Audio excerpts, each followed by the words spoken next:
Безбедносниот мозаик на главниот град добива ново парче. Собраниската комисија за одбрана и безбедност денеска даде зелено светло за измените на Законот за внатрешни работи и за полиција, кои беа сменети пред половина година. Со измените досегашниот сектор за внатрешни работи Скопје се унапредува во оддел за внатрешни работи Скопје. Со тоа главниот град добива повисок организацијски статус и посилна позиција во полициската структура. Законските измени, според предлагачите, не се козметика, туку алатка за поголема ефикасност на терен. Опозицијата препознава слабости во предложените решенија. Измените ги предлагаат пратеници од владеачката ВМРО ДПМН.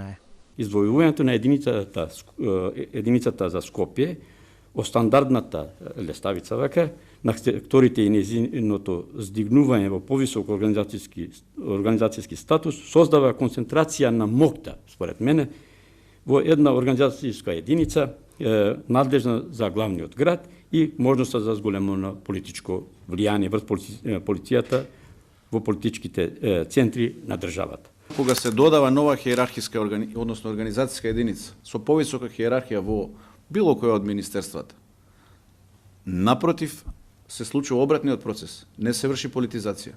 Зошто? Затоа што се создаваат услови за развој кариерен на тие луѓе таму. Со измените се воведува и нова раководна позиција, началник на одделот за внатрешни работи Скопје.